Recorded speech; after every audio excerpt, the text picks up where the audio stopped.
बिस्मिल्लाहिर्रहमानिर्रहीम। तो जनाब, प्रीवियस क्लासेस में आपको 2 क्वेश्चन दिए थे होमवर्क में।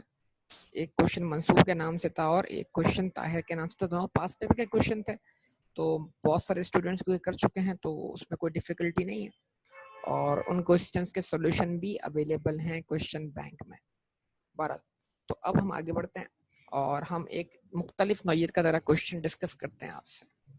क्वेश्चन नंबर 26 है, The following is the balance sheet of Mr. Rahman as on 31st June 1994. तो ये रहमान साहब की बैलेंस शीट है। अब थोड़ी सी इसमें मिस्टेक क्या है, 31 जून लिखा हुआ है। अब हम सब जानते हैं कि 31 जून नहीं है, 30 जून होता है, लेकिन अब क्या कर सकते हैं। ठीक है, तो थोड़ा सा इग्नोर कीजिए इस बात को। ठीक है जी, एग्जामिनर भी आप में से ही है, आप जैसी गलतियां कर सकता है, क्या कर सकते हैं। अच्छा जी, उसके बाद रहमान्स कैपिटल अकाउंट, तो ये इसकी ओपनिंग बैलेंस शीट दी हुई है। अगर ये लास्ट ईयर का क्लोजिंग बैलेंस है और इस साल का ओपनिंग बैलेंस है तो ऑब्वियसली 126,500 उसका कैपिटल है, 62,000 उसके क्रेडिटर्स हैं, building 60,000, furniture 12,000, motor car 18,000, stock 40,000, sundry debtors 34,000, cash in hand 7,500 और कैश एट बैंक 17,000 आपको दिया हुआ। यानी इसकी ओपनिंग बैलेंस शीट 188,500 से बैलेंस है। यानी कि वो आपको स्टेटमेंट ऑफ अफेयर्स बनाने की ज़रूरत नहीं है, जिसके ज़रिए आप ये एसेट साइड सम करके उसमें से लायबिलिटी माइनस करके आप कैपिटल को बतौर डिफरेंस वर्कआउट कर लिया करते थे।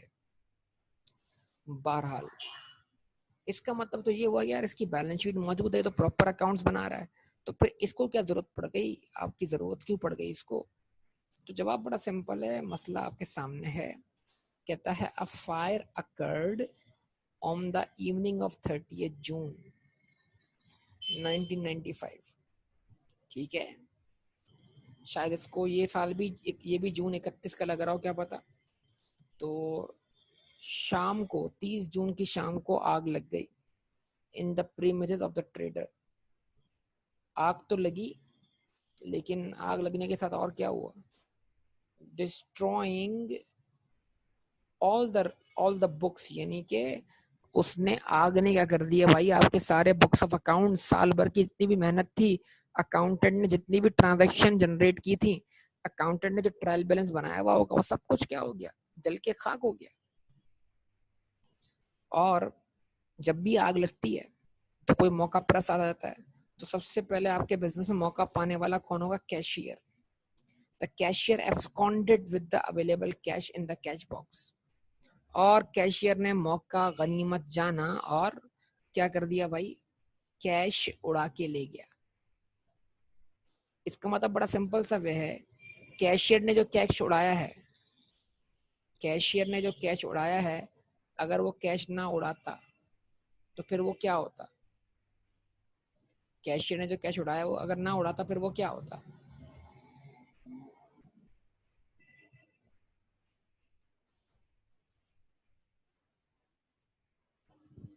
वो आपका कैश अकाउंट का बैलेंस सीडी होता। बिल्कुल सही कहा। तो इसका मतलब कैश अकाउंट का जो बैलेंस सीडी होना चाहिए बेटा, वही हमारा कैश एब्सकॉन्डेड होना चाहिए, जाहिर सी बात है। हाँ, अगर कुछ बचा कुछ कैश हमें दिया हुआ है तो उसको छोड़कर उसके अलावा जो बैलेंस होना चाहिए वो हमारा कैश एब्सकॉन्डेड या कैश डिफॉल्केशन जिसको हम बोलेंगे। ठीक है, तो एक बुनियादी पर पता लगे जनाब कि यह नुकसान हुआ है, वो नुकसान है कैश की चोरी। जितना कैश शॉर्ट हुआ है उसको आप कैश अकाउंट से क्रेडिट कर देंगे और उसको आप लॉस मान लेंगे।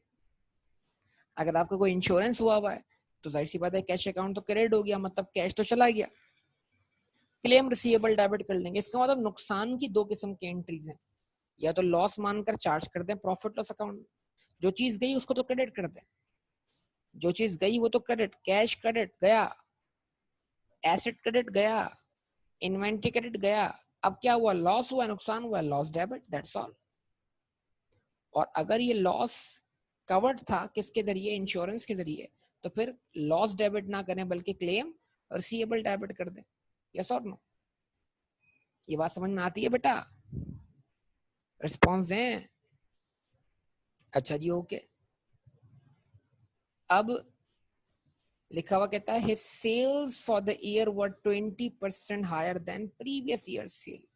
उसकी इस साल की सेल जो थी वो प्रीवियस ईयर की सेल से 20% ज्यादा थी.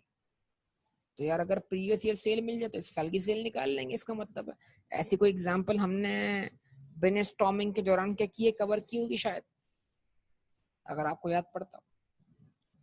He sells his goods at cost plus 25%. और वो गुड्स बेचता है कॉस्ट से 25% अबव पर, यानी कि 25% उसका मार्कअप है. अब देखो, देखिए कितना घुमाया उसने. ये 20% पिछली साल की सेल जो है उसका 20% निकाल के अगर उसमें ऐड कर दें, यानी पिछले साल की सेल को अगर इन्फ्लेट कर दें 20%, तो इस साल की सेल बन जाएगी. और अगर आपको इस साल की कॉस्ट ऑफ सेल मालूम हो तो कॉस्ट ऑफ सेल को 25% से इन्फ्लेट कर दें तो आपको फिर भी इस साल की सेल मिल जाएगी. अच्छा जी, कहता है 20% of the sales were made for cash. और जो टोटल सेल आपकी आएगी, चाहे ऐसे आए चाहे ऐसे आए, दो में से किसी एक से, उसका 20% जो है वो क्या है, कैश सेल्स है. तो उसको आपने निकाल कर कैश अकाउंट में डेबिट करना है. There were no cash purchases. Purchase सारी की सारी क्रेडिट पे हुई है. अच्छा जी, ओके. तो ये पैराग्राफ हमारे लिए बहुत इंपॉर्टेंट है क्योंकि हमारा क्वेश्चन का सोल्यूशन सारा का सारा डिपेंड करता है इसी पर. आगे बढ़ते हैं. अभी हमारा ब्रेनस्टॉर्मिंग शुरू हुआ नहीं है, ठीक है ना. मार्कअप मार्जिन आ गया है. जब भी किसी क्वेश्चन में मार्कअप मार्जिन आ जाए तो उसके दो यूज हैं. या सेल कॉस्ट ऑफ सेल में कन्वर्ट होगी या कॉस्ट ऑफ सेल सेल में कन्वर्ट होगी. तो ये जो 20% हायर वाली बात है, तो मुझे लगता है कि पिछले साल की अगर सेल कहीं से मिल जाए तो उसको 20% से बढ़ाकर हम इस साल की सेल निकाल सकते हैं. इस साल की सेल को अगर हम डिवाइडेड बाय 125 मल्टीप्लाई बाय 100 कर दें तो इस साल की कॉस्ट ऑफ सेल मिल जाएगी. तो हो सकता है मे बी इस वे में यूज हो. यस और क्या आपको ये बात क्लिक होती है बेटा? रिस्पॉन्स दें आप सब लोग. Now from 1st July 1994 stock level was raised to 50,000. हमारे पास इन्वेंट्री कितना लिखा हुआ है भाई, 40,000. तो 40,000 से हमने स्टॉक को रेस कर दिया 50,000. मतलब उसके बाद हमने 50,000 पे अपना गोडाउन में स्टॉक मेंटेन रखा. तो यानी हम ये अज्यूम कर लें कि 50,000 ही हमारा क्लोजिंग स्टॉक का बैलेंस होगा. And maintained at that level all through out the year. यानी कभी भी हमने अपने स्टॉक लेवल को 50,000 से कम होने नहीं दिया. ठीक है जी. तो ये अज्यूम कर लिया जाएगा कि क्लोजिंग स्टॉक की वैल्यू. अब आपके सामने क्लियर एक बात आ गई. ओपनिंग स्टॉक है, यस है. क्लोजिंग स्टॉक है, यस है. तो अगर परचेज मिल जाएगी तो कॉस्ट ऑफ सेल मिल जाएगी. कॉस्ट ऑफ सेल मिल गई तो मार्कअप से सेल मिल जाएगी. या तो ये वाला रास्ता, ये तो ये वाला रास्ता. लेकिन अभी कुछ कंफर्म नहीं है, आगे बढ़ते हैं. तो अगर ये वाला रास्ता है तो मार्कअप से फिर cost of sale inventory account से मिलेगा. और इन्वेंट्री अकाउंट से कॉस्ट ऑफ सेल जब मिल जाएगा तो उस पर मार्कअप लगा के सेल्स मिल जाएगी. ये पॉसिबल है, ठीक है. लेकिन ख्याल रखें इस बात का. Collection from debtors amounted to ₹260,000. चलो भाई, डेटर का ओपनिंग बैलेंस है, कलेक्शन फ्रॉम डेटर है, of which ₹60,000 was received in cash. तो डेटर से बैंक फॉर्म में भी कलेक्शन हुई और कैश फॉर्म में कलेक्शन हुई. 60,000 आपने कहाँ डेबिट करने, कैश के अकाउंट में. और 2 लाख रुपए कहाँ डेबिट करने, बैंक के अकाउंट में. Business expenses amounted to ₹40,000, of which 10,000 was outstanding on 30th June 1995. ठीक है जी. And ₹12,000 was paid by check. ठीक है. अब इसका मतलब क्या हुआ, बिजनेस एक्सपेंसेस हैं जिसमें से 10,000 जो हैं वो आउटस्टैंडिंग है, अनपेड है, अब तक पे नहीं हुआ. तो इसका मतलब क्या हुआ, 42 में से 10,000 अगर निकाल दें तो पेमेंट कितनी हुई है, पेमेंट कितनी हुई है भाई. अगर 42,000 आपका एक्सपेंस है जो कि चार्ज होना चाहिए प्रॉफिट एंड लॉस अकाउंट में, लेकिन 10,000 उसमें अक्रूड है, तो फिर पेमेंट कितनी हुई है, 32,000 की. और 32 में से 12,000 की पेमेंट कैसे हुई है? बाय चेक हुई है। तो ये पेमेंट कहाँ दिखानी है? बैंक अकाउंट में दिखानी है। तो फिर रिमेनिंग पेमेंट कैसे हुई है? थ्रू रिमेनिंग पेमेंट कैसे हुई है? थ्रू कैश हुई है। तो 32 में से 12,000 की पेमेंट हुई थ्रू बैंक और 20,000 की पेमेंट हुई थ्रू कैश। क्या ये बात सबको समझ में आती है बेटा? देखें अल्फाज बड़े घुमाए हुए हैं, ये मैं पढ़ रहा हूँ तो बात समझ में आ रही है, लेकिन अगर आप रीड करें तो ये बाउंसर ही बाउंसर है। मैं फिर रीड कर रहा हूँ। बिजनेस एक्सपेंस कितना है? 42,000, मतलब ये वो अमाउंट है जो चार्ज होना चाहिए profit loss account, of which 10,000 was outstanding on 30th June 1995, जिसमें से 10,000 आउटस्टैंडिंग है। तो मतलब 10,000 अब तक पे नहीं हुआ, तो पे कितने में? 32,000। And rupees 12,000 was paid by check, और जो पेमेंट हुई है उसमें से 12,000 पे हुए हैं बाय चेक। तो फिर इसका मतलब क्या हो? 32 में तो 12 चेक से पे हुआ, तो 20,000 बाय कैश पे हो गए। हाँ बेटा क्लियर बोल दिया करें, साथ साथ जल्दी जल्दी रिस्पॉन्स दिया करें, फिर मैं आगे निकलूं। आप रिस्पॉन्स देते मैं रुक जाता हूँ। Creditors were paid by cheques only, और क्रेडिटर को पेमेंट थ्रू चेक के थ्रू होती है, उनकी पेमेंट कैश के थ्रू नहीं होती। चलें ओके आगे बढ़ते हैं। एनालिसिस ऑफ पासबुक, पासबुक मतलब bank statement, revealed the following: payment to creditors, yes; personal drawings, yes; cash deposited to bank with bank, cash transfer to bank है; cash withdrawn from bank। तो इसकी entry क्या है? Bank debit cash credit, और इसकी entry क्या है? Cash debit bank credit. कोई मसला यहाँ तक बेटा? अच्छा अब जरा सब लोग क्या कर लें, अच्छी तरह एनालाइज कर लें इस क्वेश्चन को। देखें बेटा क्वेश्चन के अंदर आपको क्लोजिंग बैलेंस नहीं दिए हुए, तो ये क्वेश्चन आपसे पूरी तरह क्लोजिंग बैलेंस वर्कआउट कर रहा है। किसी भी चीज का क्लोजिंग बैलेंस नहीं दिया, अगर आप गौर करें, ना कैश का क्लोजिंग बैलेंस है, ना बैंक का क्लोजिंग बैलेंस है, ना इन्वेंट्री का तो है, यस इन्वेंट्री का तो क्लोजिंग बैलेंस है, ठीक है। रिस्पॉन्स तो क्रेडिटर का क्लोजिंग बैलेंस नहीं है, डेटर का क्लोजिंग बैलेंस नहीं है। रिस्पॉन्स तो करो यार। अगर आप ये सोचते कि यार क्रेडिटर का ओपनिंग बैलेंस होता, क्लोजिंग बैलेंस होता, पेमेंट टू क्रेडिटर तो होती, तो मैं परचेज कहाँ से निकाल लेता? मैं परचेज निकाल लेता कहाँ से? क्रेडिटर के अकाउंट से। उसको पुट करता कहाँ पर? इन्वेंट्री अकाउंट में, कॉस्ट ऑफ सेल मिल जाती। लेकिन क्योंकि क्रेडिटर का आपके पास क्लोजिंग बैलेंस नहीं है, लिहाजा परचेज निकलती भी नहीं दिखाई दे रही है आपको। कहाँ से? क्रेडिटर के अकाउंट से। अच्छा भाई डेटर का ओपनिंग बैलेंस है, यस है। पेमेंट रिसिट फ्रॉम डेटर है, यस है, लेकिन क्लोजिंग बैलेंस नहीं है, तो सेल्स आपको नहीं दिखाई दे रही। अच्छा जनाब, तो यार मार्कअप मार्जिन का अब यूज क्या है? चलें जी आगे बढ़ते हैं।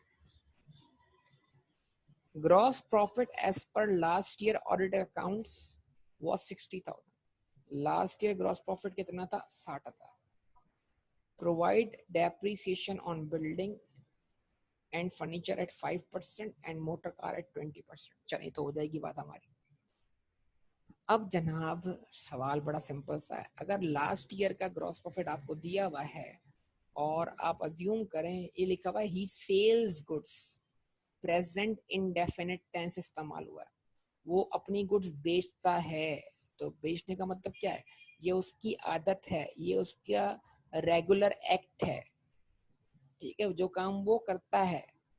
एट कॉस्ट प्लस 25%, यानी मतलब एग्जामिनर ने सेल्स का लफ्ज इस्तेमाल किया है, तो इससे हम ये अज्यूम करेंगे भाई कि इस साल भी इसने 25% मार्कअप पे गुड्स बेची, पिछले साल भी 25% मार्कअप पे गुड्स बेची। तो अगर आप इसको डिवाइडेड बाय 25 मल्टीप्लाई बाय 125 कर दो तो आपको लास्ट ईयर की सेल्स मिल जाएगी। बताओ कितनी? रिस्पॉन्स करो,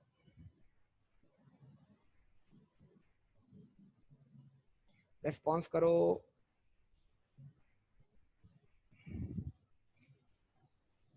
डिवाइडेड बाय 25 मल्टीप्लाई बाय 125, ये 25% है।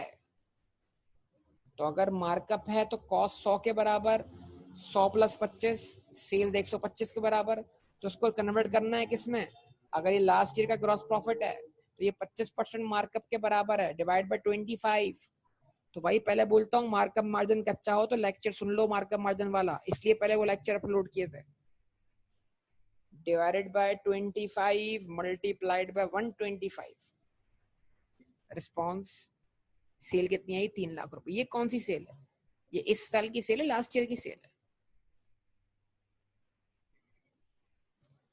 और लास्ट ईयर की सेल मिल गई, तो लास्ट ईयर की सेल को अगर मैं 20% से इन्फ्लेट कर दूं, यानी कि इसको मैं 1.2 से मल्टीप्लाई कर दूं, इसको 20% इंक्रीज कर दूं, तो 3 लाख मल्टीप्लाई बाय 1.2,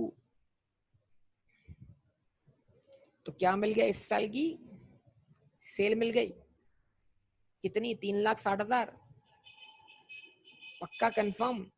इसके दो हिस्से करो, इसका 20% कैश सेल है और इसका 80% क्रेडिट सेल्स है।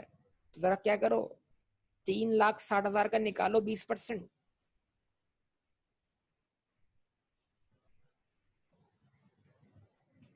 तो ये 72,000 कहाँ डेबिट करोगे? 72,000 डेबिट करोगे कैश के अकाउंट में, ये मत भूलना। और जो रिमेनिंग अमाउंट है 80%, वो क्रेडिट सेल है। ये इसको कहाँ डेबिट करोगे? डेटर के अकाउंट में। इसका मतलब क्या हुआ? डेटर का ओपनिंग बैलेंस है, यस है। क्रेडिट सेल्स आपको मिल चुकी है, यस मिल चुकी है। रेसिप्ट फ्रॉम डेटर है, यस है। तो इसका मतलब क्या हुआ? डेटर अकाउंट से क्या मिल जाएगा? डेटर अकाउंट का बैलेंस सीडी, यानी डेटर अकाउंट से इस बार बैलेंस सीडी मिलेगा ताकि तुम स्टेटमेंट ऑफ फाइनेंशियल पोजीशन बना सको।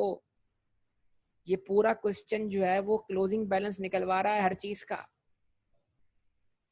यस और नो रिस्पॉन्स तो दो अल्लाह के बंदो। चलो आगे बढ़ते हैं। 3,60,000 हमारी इस साल की सेल आ गई। 3,60,000 हमारी इस साल की सेल आ गई। अब 3,60,000 पर मार्कअप लगा दो, डिवाइड बाय 125 कर दो, मल्टीप्लाई बाय 100 कर दो।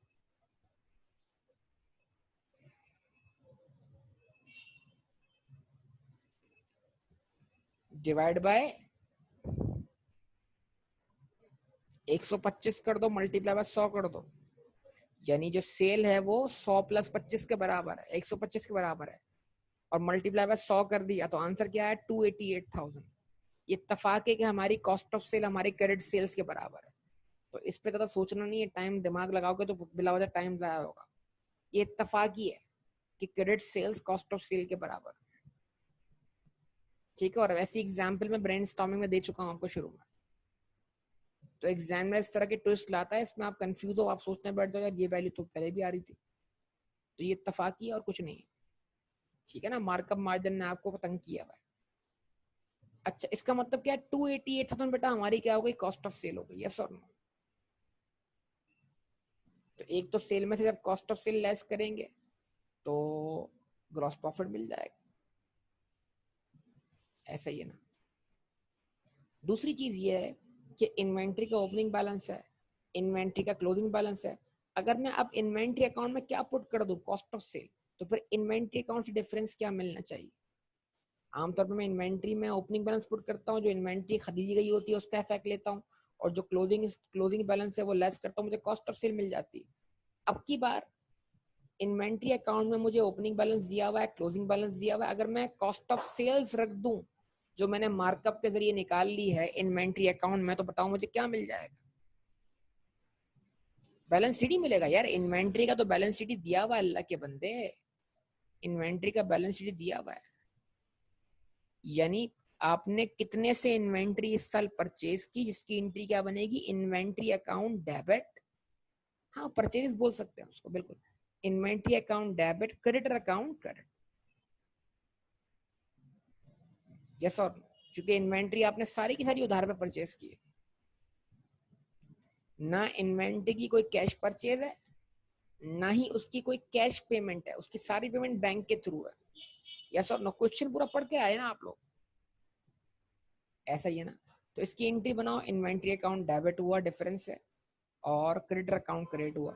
अब क्रेडिटर का ओपनिंग बैलेंस है, परचेजेस की वजह से क्रेडिटर के बैलेंस में जो इजाफा हो रहा है वो आपको मिल चुका है, पेमेंट टू सप्लायर्स आपको दी हुई है। तो अब क्या मिल जाएगा? क्रेडिटर अकाउंट से क्या मिलना चाहिए फिर जरा बताओ? क्रेडिटर अकाउंट से क्या मिलना चाहिए बताओ, सोचो।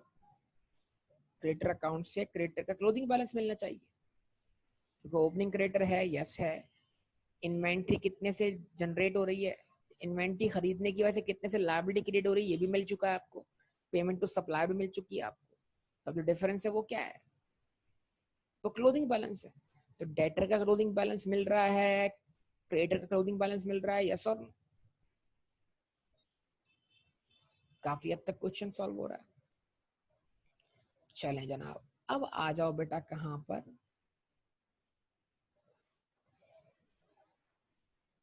ठीक है, अब आ जाओ कहां पर, कैश बुक पर। मेन अब बनानी है तुमने कैश बुक। अगर तुमने कैश बुक बना ली तुम्हारा क्वेश्चन सॉल्व हो गया।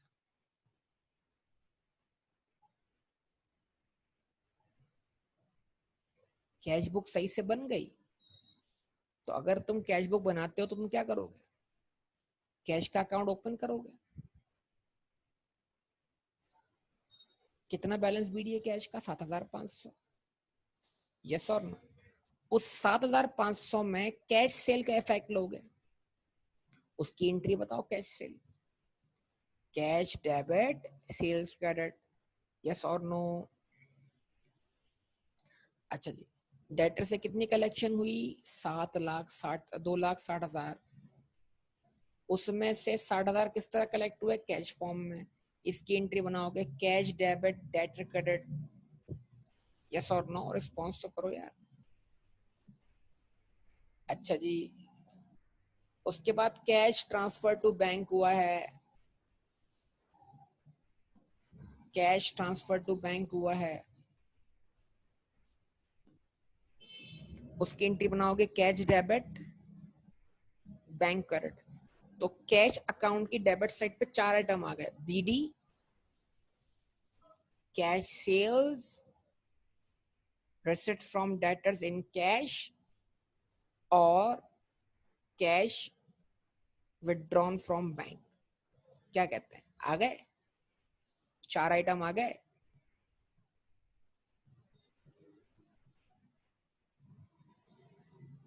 बोलो भाई। अच्छा जी, अब आ जाओ जरा पेमेंट साइड पर, कैश अकाउंट की पेमेंट साइड पर आ जाते हैं। तो कैश अकाउंट की पेमेंट साइड को जरा गौर से देखते हैं, ठीक है जी। तो एक तो आपको ये बताया जा रहा है कि क्रेडिटर्स तो सारे चेक के थ्रू पे हुआ और कोई कैश परचेजेस नहीं है, ठीक है, ऐसी बात भी हमने पढ़ी थी। ये लिखा हुआ, there were no cash purchases, ठीक है। तो ये दो बातें आपके दिमाग में होनी चाहिए। अच्छा, अब आपने बिजनेस एक्सपेंस पे किए, बिजनेस एक्सपेंस है 42,000 के, इसमें 10,000 अब तक पे नहीं हुए। ये 10,000 को लाइबिलिटी लिखना मत भूलना, स्टेटमेंट ऑफ फाइनेंशियल पोजीशन में। एक्सपेंस पूरा लिखना एसोसिएट में 42,000, इसमें से 12,000 पे हुए हैं बाय चेक। तो अब आप क्या करो, 32 में से 12 निकाल दो, 20 की पेमेंट दिखाओ और उसको नाम दो बिजनेस एक्सपेंस का। तो कैश कैश अकाउंट में आपने पेमेंट दिखाई बिजनेस एक्सपेंस की कितने से, 20,000 से, यस और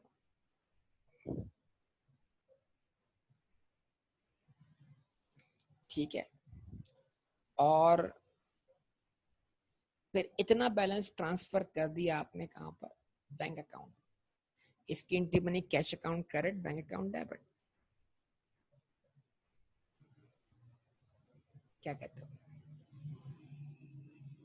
अब इसके अलावा मुझे कोई और ट्रांजैक्शन दिखाई नहीं दे रही जो कैश अकाउंट से हो। तो अब जो भी बैलेंस सीडी आना चाहिए उसी को हम कैश डिफॉल्केशन मान लेंगे, वही हमारा लॉस हो, ऐसे ही। क्या कहते हैं आप? तो किसी ने मेरे साथ साथ टी अकाउंट बना लिया हो तो बताए, कोई है ऐसा आप में से जो मेरी बातें सुन सुन के टी अकाउंट बनाने बैठ गया हो? क्या कहते हो?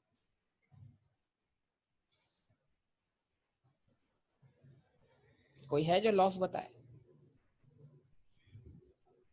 कोई है जो कैश डिफॉल्केशन बताए? मैंने तो अभी वर्बली सारी कैलकुलेशन कर दी है। हाँ भाई, जैन कहते हैं 9,800 रुपये। हाँ भाई, बाकी लोग भी कंफर्म करें कि अगर कैश डिफॉल्केशन नहीं हुई होती तो बैलेंस शीट 9,800 होता। अब ये लॉस है, तो इसकी एंट्री क्या है, कैश क्रेडिट, इसको बैलेंस शीट ना वाले कैश क्रेडिट कर दें, और इसको लॉस के तौर पे क्या कर दें, डेबिट कर दें statement of comprehensive income. Yes और रिस्पॉन्स करें। अच्छा जी, ओके, ये बैंक का बैलेंस बीडी है। अच्छा जी, बैंक के बैलेंस बीडी में इजाफा कैसे हो रहा है, तवज्जो कीजिएगा। तो जो कलेक्शन फ्रॉम डेटर्स है उसमें 60,000 अलग कर दें, बाकी कितने बचे, 2 लाख रुपए। 2 लाख रुपए आपने डेबिट करने हैं बैंक अकाउंट डेटर्स के रेफरेंस। तो एंट्री बनी bank account debit, debtor account credit, yes और ठीक है। और फिर बैंक अकाउंट डेबिट करना है 133,700 से, कैश ट्रांसफर टू बैंक। फिर आपने पेमेंट दिखानी है, payment to creditors 275,000, drawing 15,000, cash withdrawn from bank 24,000, और जो आपने 12,000 की एक्सपेंसेस पे किए हैं बाय चेक वो दिखा देना, यस और नो। तो जो बाकी बचेगा वो क्या होगा, बैंक का बैलेंस सीडी। बैंक कैशियर तो कैश इन हैंड को उड़ा के लेकर गया होगा ना, कैश एट बैंक तो महफूज है आपका। क्या कहते हैं आप लोग, रिस्पॉन्स है। तो बेटा क्वेश्चन सॉल्व हो गया। बस एक गलती क्या है कि इसको एक्सपेंस जब चार्ज करोगे प्रॉफिट लॉस अकाउंट में, तो इस एक्सपेंस में 10,000 अक्रूड शामिल है, इसको लाइबिलिटी की तरफ लिखना मत भूलना, एसओ एफ बनाते वक्त। तो गलती ये है कि आप इसको भूल जाओगे, पहले बता दूं मैं आपको, क्योंकि ये छुपा हुआ है यहाँ पर, एग्जामिनर ने थोड़ा आपको परेशान किया है। 42 में एडजस्टमेंट है 10,000 की, और वो 42 में शामिल है।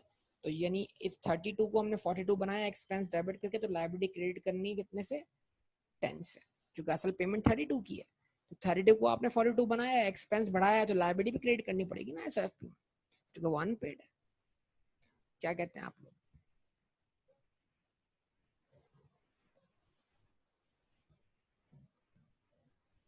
रिस्पॉन्स दें बेटा,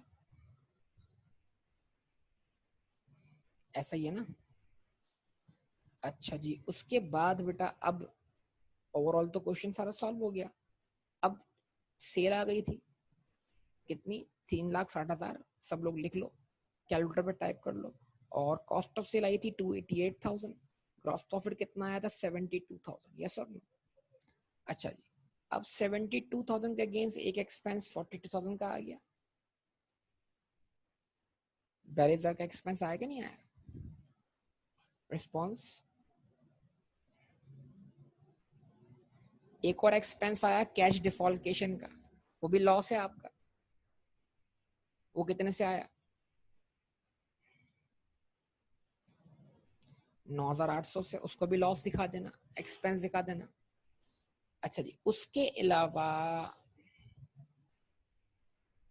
बाकी यहाँ तो कोई एक्सपेंसेस नहीं है। अच्छा, अब उसके अलावा क्या बचा, डेप्रीसिएशन। अब डेप्शन चार्ज कर देना भाई। बिल्डिंग और फर्नीचर का रेट एक बराबर है, जो कि कितना है 5%, और मोटर कार का 20%। तो बिल्डिंग का 5% 3,000 रुपये, फर्नीचर का 5% 600 रुपये, 3,600 ये हो जाएगा। और मोटर कार का 20% 3,600 रुपये, 3,600 और 3,600 ये हो जाएगा आपका डेप्रीसिएशन एक्सपेंस। वर्कआउट कर लें, नेट प्रॉफिट आएगा या लॉस होगा, जो भी है निकाल लें, मेरे ख्याल से नेट प्रॉफिट ही आएगा। ठीक है, नेट प्रॉफिट निकाल लीजिएगा। तो तकरीबन क्वेश्चन सॉल्व है, बन जाएगी एसएफपी आपसे। क्या कहते हैं, क्या आप एसएफपी बना लेंगे।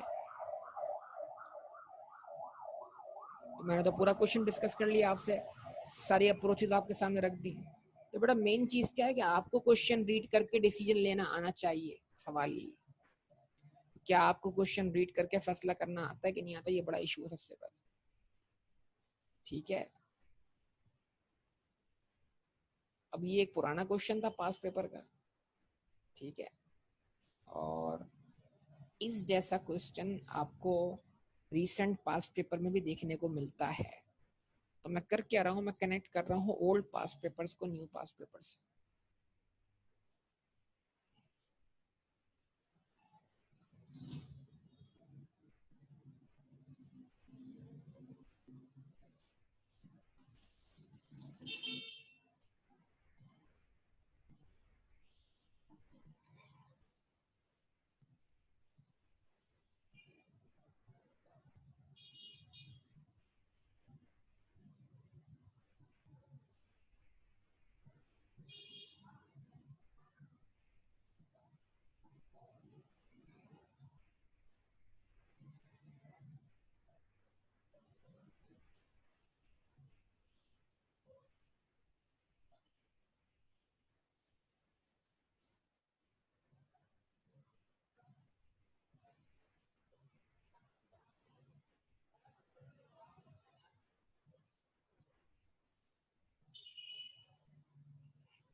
ये क्वेश्चन भी मिलता जुलता है वैसे, लेकिन देखते हैं शायद एक क्वेश्चन और भी है।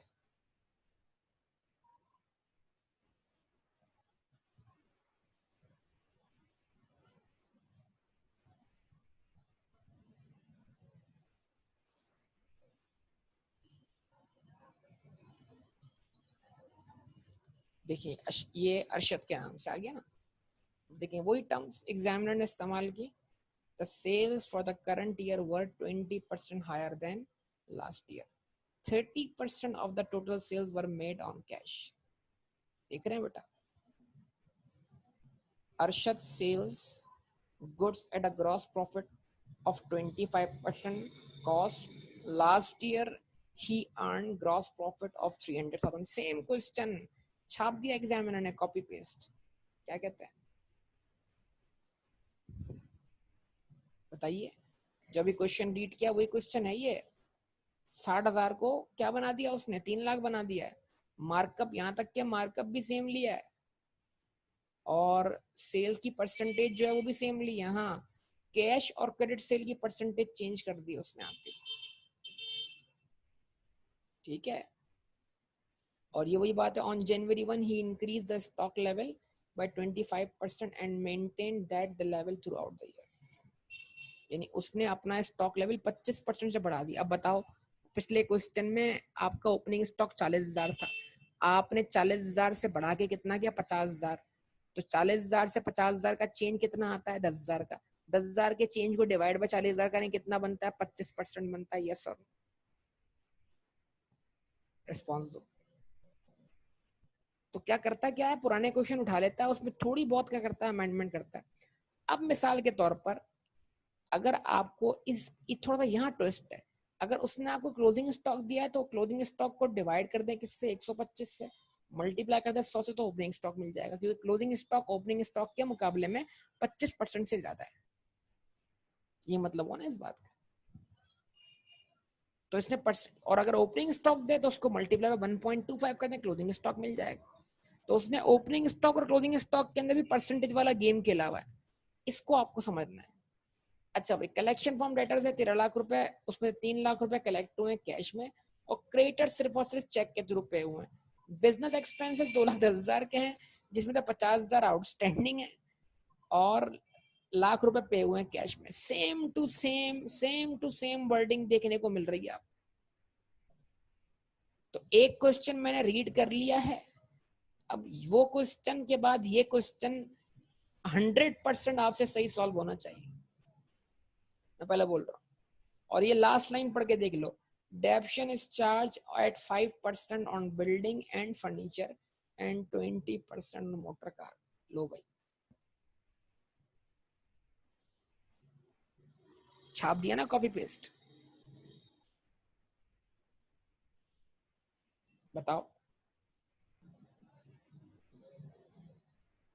तो जिन बच्चों को मैंने थिएटर में पढ़ाया होगा उनका तो किया हुआ क्वेश्चन था, ये तो हैंडबुक के अंदर मौजूद था वो जो क्वेश्चन अभी हमने रीड किया, और बिल्कुल वैसा ही क्वेश्चन आ गया। लेकिन क्वेश्चन का थोड़ा सा हुलिया चेंज करता है, लिखने का थोड़ा अंदाज बदल देता है, अपीयरेंस बदल दी क्वेश्चन की, लेकिन पूरा क्वेश्चन वही का वही है, सेम टू सेम।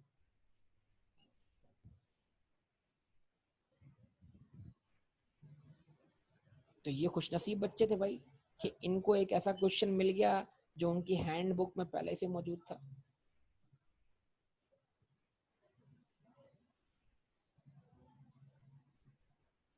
और इनमें ऐसे बच्चे भी होंगे जिनको पता भी नहीं होगा जनाब कि ऐसा क्वेश्चन वो पहले से कर भी चुके हैं।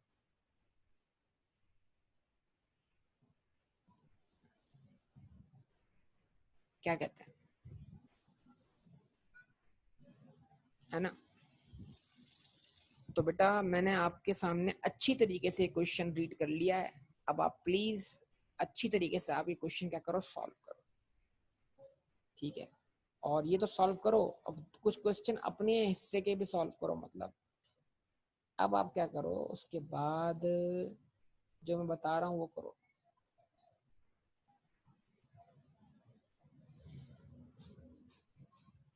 आप ये अशफाक को सॉल्व करोगे। अब question number 14 Ashfaq, Ashfaq solve करोगे, ये आपका होमवर्क है। बाकी 2 क्वेश्चन एक जैसे हैं, लाजमी सॉल्व होने चाहिए आपसे। ठीक है बेटा, तो फिर इंशाल्लाह कुछ इंपॉर्टेंट कुछ क्वेश्चन करवाने हैं, 1-2 दिन के अंदर इस टॉपिक को मैं क्लोज करूंगा। लेकिन बस ये कि आपकी प्रैक्टिस दरकार होगी। क्वेश्चन रीड किया, अप्रोच से बनाए, क्वेश्चन सॉल्व होना शुरू हो।